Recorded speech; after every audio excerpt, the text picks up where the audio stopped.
Hi friends, good morning అందరికి. అందరూ ఎలా ఉన్నారు? బాగున్నారా? మేమైతే బాగున్నాం. ఈ రోజు అయితే సండే అయిపోయింది కదా నిన్న. ఈరోజు మండే ఉదయాన్నే అయితే చూడండి ఏం చేస్తాను మా ఇంట్లో చూపిస్తాను. కూరకైతే గోంగూర అయితే రెడీ చేసేసింది. ప్రజెంట్ అంతా కోసేసింది. వెయిట్ అవుతుంది. మా చిన్నడైతే నైట్ కూర ఉంది కదా, దాంతో అయితే కొంచెం అన్నం తింటున్నాడు. మొహం కడుక్కున్నావానే? ఇదేంటి బాదం పప్పు అయితే ఒకటి ఇచ్చింది. ఒకటేనా నాకు? పొట్టు తిస్తావా? తీ ఒకటైతే బాదం పప్పు వచ్చింది. తీ ఉదయం తింటే బలమా? బలం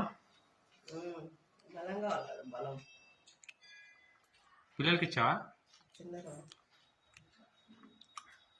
పొడి అయితే పట్టింది. దీంట్లో కొంచెం బెల్లం కలుపుకొని తింటే బాగుంటుంది, లేకపోతే పాలలో కూడా తినొచ్చు.